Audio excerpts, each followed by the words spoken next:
Every year, numerous immigrants try to get inside the borders of the European Union to build up a new life. This has led to quite some media attention. These images focus on the negative consequences of the EU's border protection, which leads to the idea of the European Union functioning as a fortress. This documentary will discuss the concept of Fortress Europe. Which building bricks construct Fortress Europe? What are the consequences of the fortress? And what are the different views on the fortress?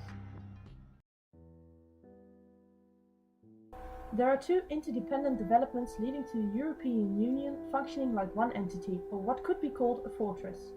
These are geographical expansion and economic integration. Along with the foundation of a union in 1952 came a profound economic partnership between the member countries.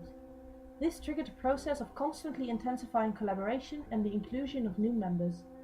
The most influential agreement that was signed is called the Schengen Agreement. Well, I do think that, first of all, this is very much an economic issue of being a trading bloc, of course, and being a large bloc, being a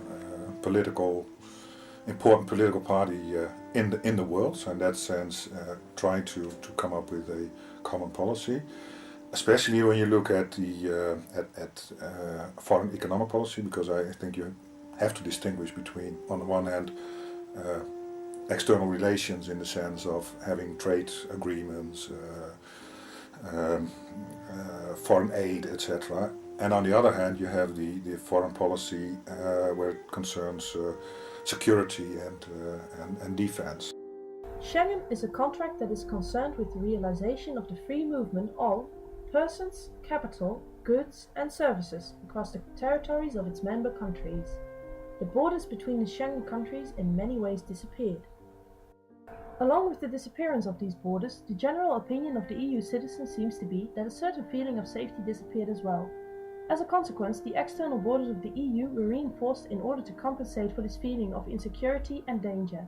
This reinforcement could be seen as fortification. Well, external borders and internal borders go together. You cannot separate them because the external borders are precisely sealed or are contained because, well, one of the reasons is to protect the labor market. So if you want to have free mobility across the EU, so free movement of people across the EU, across the EU members, exactly, the Schengen space, and if you want countries to accept that citizens from other countries are able to come to their countries and compete with their own labor market, then you have to close.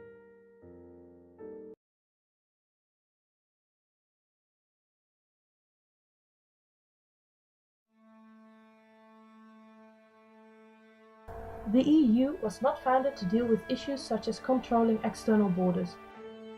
As you could perhaps recall, it is concerned with the creation and strengthening of an internal market. But, out of fear of what could happen to the internal market if too many immigrants would cross the EU border, the EU has no choice but to develop an external border policy. If what you have is good, you want to protect it in order to keep it good. Yes,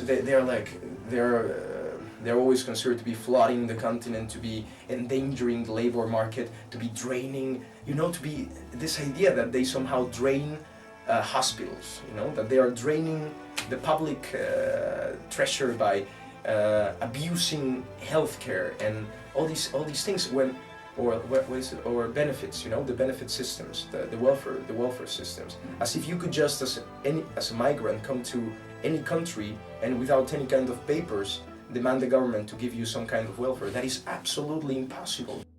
Because of the reinforcement and militarization of the external border, fatalities along the border have increased. It is harder for immigrants to enter the EU, but it doesn't stop them from trying. 50 personnes, 100 personnes sur les bateaux, 40 personnes, combien les... Voilà. Tous les jours. Tout le monde devait partir.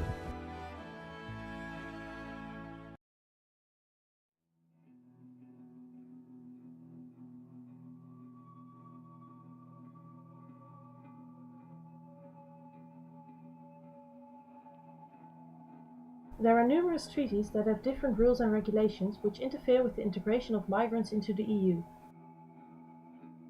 The treaty which reflects Fortress Europe the most is the Dublin Treaty, signed in 2003. The main goal of this treaty is to reduce the number of asylum seekers. This is done through a number of regulations. The most important one obliges migrants to seek asylum in the EU only once. The migrant has to apply for asylum in the state he or she is after 12 hours of crossing the EU border. Nou, zoals jullie weten is het gebaseerd op de Conventie van Genève en een aantal Europese verdragen waarin geregeld is hoe de landen die daaraan deelnemen, dat zijn vrijwel de landen van de Europese Unie, nog een paar die daaraan gekoppeld zijn, hoe die omgaan met vluchtelingen.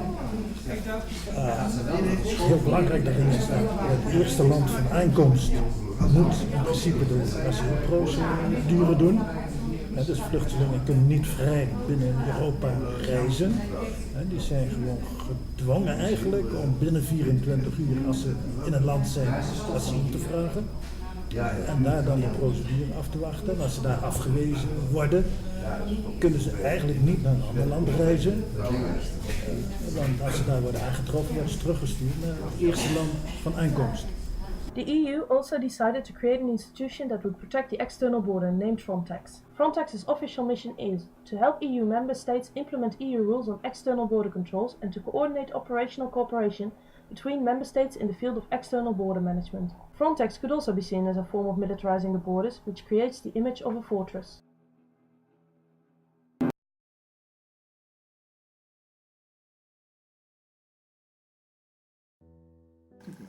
You're implying maybe a little bit that because we are getting more prosperous, that we are more attractive for people to come here. Obviously, that is the case, but I would say that's not the fact that there are fatalities. So the fatalities are, in my opinion, caused by the way we are now implementing and fencing off and driving the migrants into more dangerous routes, and the same is happening in the US-Mexico border, where they, when they fence off the urban and relatively accessible border regions, the migrants have to go into the desert, and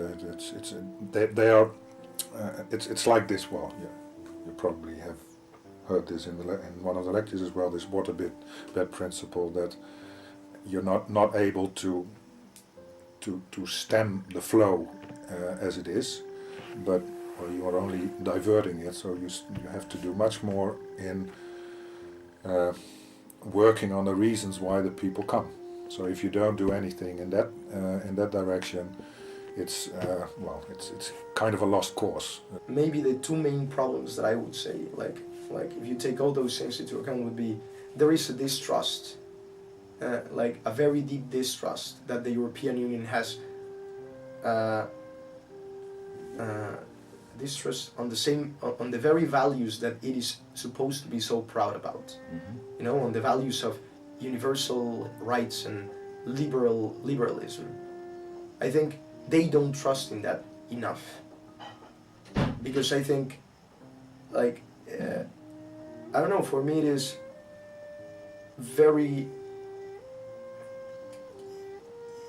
easier to believe how it all would work out better with not completely open borders, but more open policies, or policies that were directed towards having more open borders.